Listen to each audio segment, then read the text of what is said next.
आज का बजट विकसित भारत और भारत की संस्कृति दोनों को मिलाकर बनाया गया है। भारत को बायो फार्मा हब के रूप में डेवलप किया जाए, मेडिकल हब के रूप में डेवलप किया जाए। खुद भारत के लोगों की हेल्थ की चिंता के साथ बाहर से लोग आकर यहाँ पर अपना ट्रीटमेंट कराना चाहें, इस तरह का प्रोसीजर किया गया है। टूरिज्म को बढ़ाने के लिए कॉरिडोर्स को डिक्लेयर किया गया है और टूरिज्म के लिए अलग से ट्रेनिंग देने के लिए प्रोविजन किया गया है। इंफ्रास्ट्रक्चर की बात की गई है, आयुर्वेद की बात की गई है, टैक्स प्रोसीजर्स को सिंप्लीफाई करने की बात की गई है। तो मुझे लगता है 2047 के विकसित भारत को जिस तरह से आगे बढ़ना चाहिए उसका पूरा रोड मैप इस बजट में रखा गया है।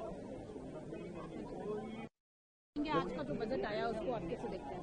पिछले 12 साल से जिस तरह प्रधानमंत्री नरेंद्र मोदी जी के नेतृत्व में बजट पेश किया जा रहा है, ये भारत को चौथी सबसे बड़ी अर्थनैतिक व्यवस्था बना दिया है। पिछले बहुत सालों से फास्टेस्ट ग्रोइंग लार्ज इकोनॉमी, और इसी तरह ये बजट भी गियर शिफ्ट हो रहा है आगे, जैसे कि एमएसएमई स्मॉल स्केल सेक्टर को, टूरिज्म को, और जो अचीवमेंट अभी तक हुए हैं एम्प्लॉयमेंट में, महंगाई कम रखने में, फास्टेस्ट ग्रोइंग लार्ज इकोनॉमी, ये और भी आगे बढ़े।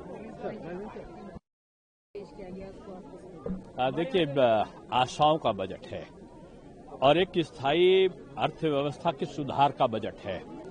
प्रत्येक क्षेत्रों में, चाहे वो शिक्षा का क्षेत्र हो, चाहे वो स्वास्थ्य का क्षेत्र रहा हो या रोजगार सृजन का क्षेत्र रहा हो, इंफ्रास्ट्रक्चर को चाहे परिवहन और रेल के संदर्भ में रहा हो या पर्यटन विकास के क्षेत्र में रहा हो, मैं समझता हूं कि ये एक दूरगामी बजट है।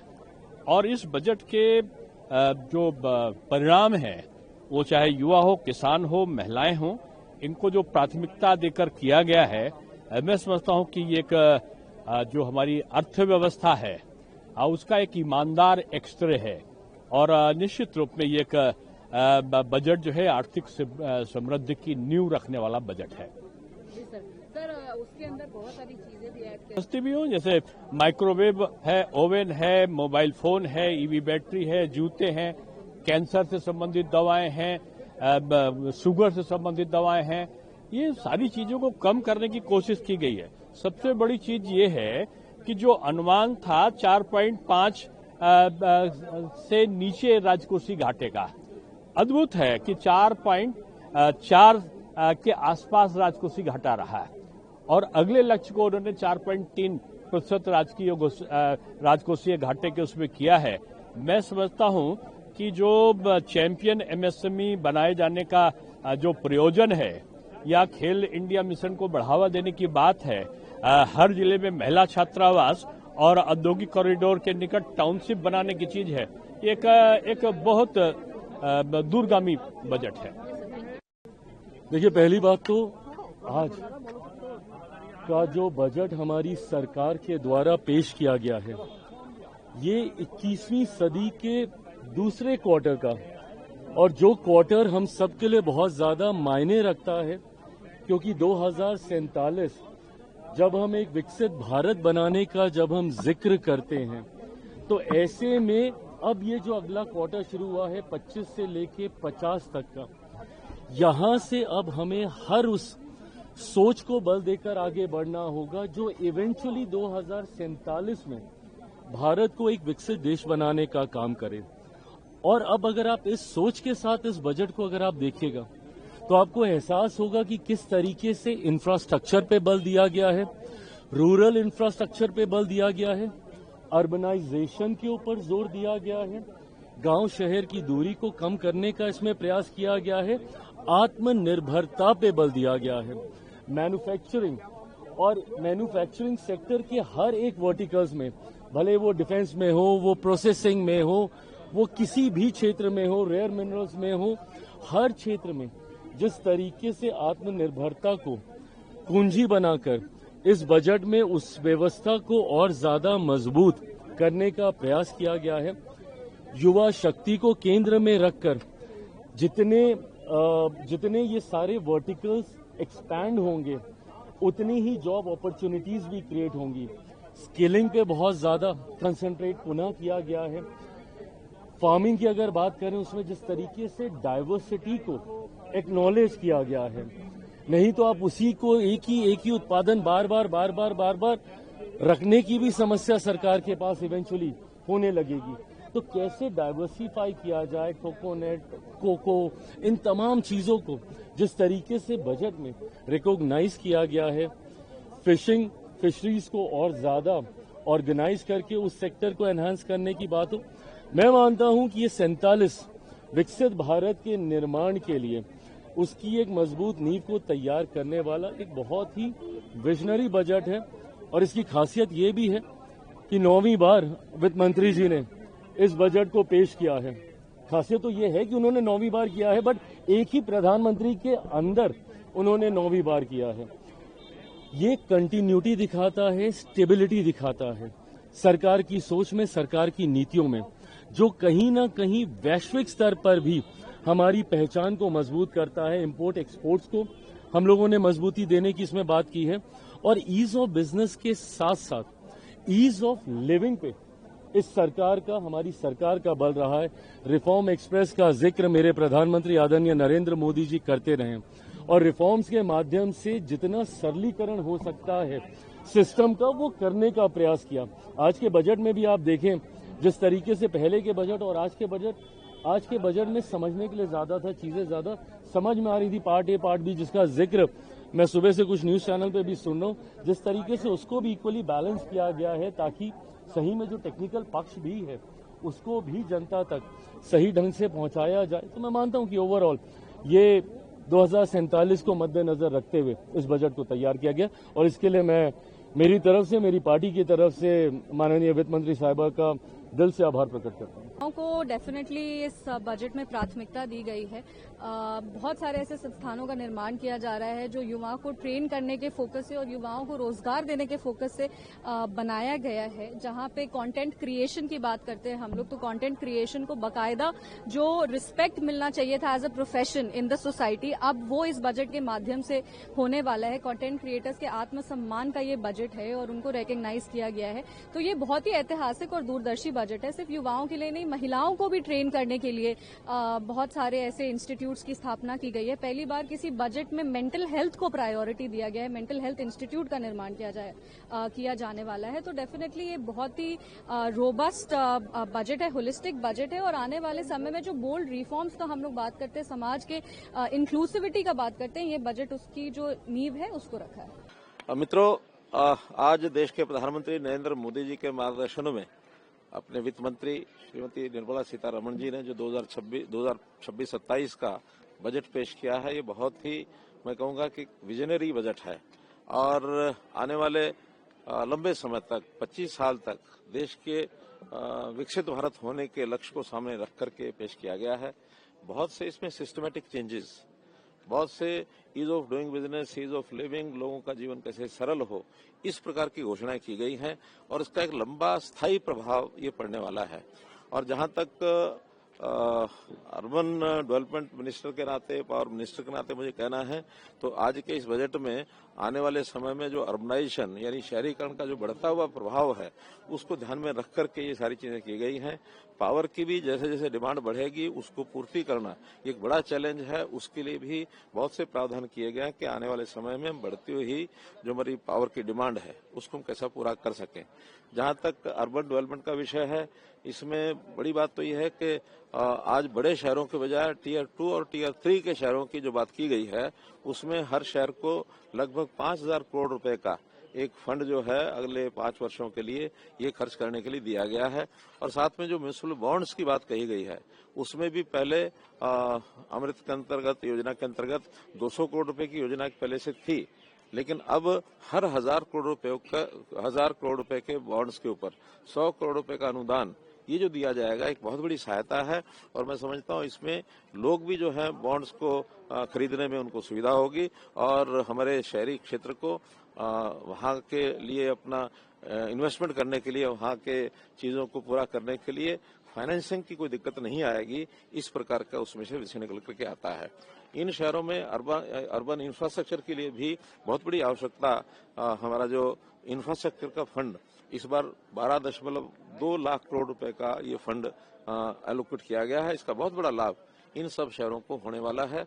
और नए शहरों की जहां तक बात की गई है, 5 बड़े शहर जिसको यूनिवर्सिटी टाउन्स ऐसा कहा गया है, तो यूनिवर्सिटी टाउन्स के नाते से नए शहरों की बात भी इसके अंदर आई है, उसका भी हमको ये लाभ मिलने वाला है।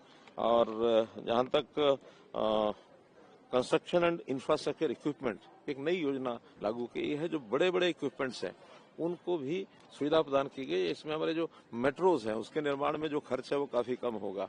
उसके अंदर जो टनल्स बनाई जाती हैं बड़ी बड़ी, बहुत एक हार्ड एरिया होता है, कठिन एरियाज में ये इंफ्रास्ट्रक्चर, हाई राइज बिल्डिंग में उसमें भी लिफ्ट्स हैं, एलिवेटर्स हैं या फायर फाइटिंग इक्विपमेंट है, इन चीजों की दरों को कम करने के लिए एक योजना दी गई है। इसमें हमारी कॉस्ट ऑफ कंस्ट्रक्शन वो भी कम होगी, जिसका सीधा लाभ ये लोगों को होगा। जहां तक carbon capture, utilization and storage, इस स्कीम के अंतर्गत भी और इसको जो बढ़ावा दिया जा रहा है, इसमें कार्बन डाइऑक्साइड की कैसे कमी आएगी उसका भी उल्लेख किया गया, जिसमें हमारा पावर डिपार्टमेंट भी, सीमेंट भी, उसमें स्टील भी और इसी प्रकार से एनवायरनमेंट को ठीक रखने के लिए भी ऐसी जो चीजें हैं उसका लाभ एक मिलने वाला है। सामान्य जीवन में एक स्वच्छ वातावरण में लोगों को जीना एक संभव हो सके, ये भी एक योजना उसके अंदर दी गई है, बहुत बड़ा इसका लाभ होने वाला है। जहां तक फाइनेंस कमीशन ने जो रिपोर्ट दी है उसको स्वीकार कर लिया गया है, उसमें भी पहले की तरह 41% डिवोल्यूशन जो है वो नगरीय क्षेत्र और ग्रामीण क्षेत्र के लोकल बॉडीज के लिए वो होगा। और इसमें 1.4 करोड़ यानी 1,40,000 करोड़ रुपए की राशि ये इस वर्ष में और स्थानीय अर्बन निकाय को और लोकल बॉडीज को ये दिया जाएगा, जिससे वो अपने काम को सुचारू ढंग से चला सकेंगे। तो इस प्रकार से शहरी क्षेत्र को बहुत एक लाभ होने वाला है। आने वाले समय में हमें भी अपने आप को इस बात के लिए तैयार करना होगा कि इतने फंड्स को उपयोग करने के लिए हम अपने जितना भी हमारी कैपेसिटी बिल्डिंग है, ट्रेनिंग है और उस प्रकार के विषयों को एक्सपेंड करके ताकि इसको हम ठीक से लागू कर सकें, ऐसा एक संकल्प ये हमने इसमें से आज लिया है। अगर पावर डिपार्टमेंट की मैं बात कहूं तो इसमें भी बढ़ती हुई आवश्यकता, जैसे 2047 तक जो टैक्स हॉलिडे किया है फॉर डाटा सेंटर्स, तो बड़े डाटा सेंटर्स यहाँ आने की उम्मीद हमको लगी है और पावर की जो डिमांड बढ़ेगी उसको हम पूरा करेंगे। न्यूक्लियर पावर का जहां तक विषय है उसके लिए भी ये न्यूक्लियर पावर के लगाने के जो उपकरण हैं उसको कस्टम ड्यूटी फ्री की गई है और इसमें भी ज्यादा प्राइवेट क्षेत्र के लोग इसमें आने के लिए तैयार होंगे ताकि 2047 तक 100 गीगावाट की जो हमारी संकल्प है इसको हम पूरा कर सकें। तो इसी प्रकार से कस्टम ड्यूटी में सोडियम एंटीमोनेट ये एक सब्सटेंस है जो सोलर पावर के लिए जो सोलर ग्लास लगते हैं उसमें इसका उपयोग होता है। तो इसमें सोलर पैनल का भी कॉस्ट कम आएगी, सूर्य यानी सोलर पावर जो है और हमारी सस्ती हो सकेगी, इसके आधार पर ये सब किया गया है। RDSS स्कीम पहले से चल रही है, इसमें इस वर्ष 15% वृद्धि करके और 18,000 करोड़ रुपए का और बजट जो है वो दिया गया है। इससे जो हमारा डिस्ट्रीब्यूशन का नेटवर्क है पावर का वो भी अच्छी प्रकार से और बढ़ेगा। तो ऐसे बहुत से चीजें जो की गई हैं उसमें एक बड़ा विषय किया गया है, जो नॉन बैंकिंग फाइनेंशियल इंस्टीट्यूशंस हैं NBFC, इनको मजबूत सशक्त किया जाए। इसके लिए PFC और REC 2 ऑर्गेनाइजेशन को इनको मिलाया जा रहा है ताकि उसको असिमिलेट उनको इकट्ठा करके एक करके और उसको कैसे सशक्त किया जाए ताकि आने वाले समय में पावर डिपार्टमेंट की जो फाइनेंशियल रिक्वायरमेंट है उसको कैसे पूरा करें। ऐसे बहुत से विषय जो आज किए गए हैं। मैं निश्चित रूप से कहता हूं कि ये जो बजट है इसमें अर्बन सेक्टर और पावर डिपार्टमेंट इसके लिए हमारे पास करने के लिए बहुत कुछ मिला है और इस नाते से एक अच्छी सोच कि 2047 तक अपने देश को विकसित भारत बनाने के लिए शहरीकरण को कैसे हम अच्छा कर सकें और पावर को कैसे हम डिमांड जो बढ़ती हुई डिमांड उसको पूरा कर सकें, इस ओर पूरा ध्यान दिया गया है। सर, विपक्ष का आरोप है कि ये बजट झुंझुना है। अब इतनी सारी बातें मैंने आपको बताई हैं, अगर ये उसमें से उसी शब्द का प्रयोग करेंगे तो उनकी तो सोच पर तरस आएगा और तो कुछ नहीं, उनकी सोच पर ही तरस आएगा। धन्यवाद। बजट पेश हुआ है तो किस तरह देखिए? देखिए, बजट तो समझ से परे है। हम लोग को समझ में आ नहीं रहा है कि बड़े बड़े वादे तो किए गए हैं। वादे तो जितनी बजट यहाँ पे पेश की गई हमेशा किया गया है, लेकिन उस अनुरूप सरकार काम नहीं करती है। आप देखिए, महिलाओं के लिए कुछ नहीं है, युवाओं के लिए कुछ नहीं है, किसानों के लिए कुछ नहीं कहा गया, रेलवे के ऊपर कुछ नहीं कहा गया है। कुछ वादे जो किए गए हैं, लेकिन वो कहाँ खुलेंगे, उनके लिए फंड कितने एलोकेट किए गए हैं, कब तक वो पूरे होंगे, पुराने वादे अभी तक पूरे नहीं हुए। तो बजट इस बार समझ से परे है। 2047 की बात की गई है, तो देखिए, बजट तो आज पेश हुआ है ना 2026 में। तो जो देश की जनता है, जो महिलाएं हैं, जो किसान है, जो युवा है, जो मजदूर हैं, वो आज सुनना चाहते हैं ना कि आज उनको कैसे महंगाई से राहत मिलेगी, युवाओं को कैसे रोजगार मिलेंगे। तो आज सुनना चाहते हैं, बट यही है, सरकार सिर्फ बोलती है, धरातल पे कुछ नहीं। बिहार के लिए उम्मीद थी? बिल्कुल, क्योंकि मैं बिहार से आती हूँ। बिहार में सरकार को तंत्र के तहत बड़ी जीत मिली है, तो बिहार के लोगों को उनको कुछ देना चाहिए था। बिहार के लिए पिछले बजट में बहुत सारे वादे किए थे, बट क्योंकि मुझे लगता है प्रधानमंत्री जी सिर्फ एक चुनावी प्रधानमंत्री रह गए हैं अब इस देश के।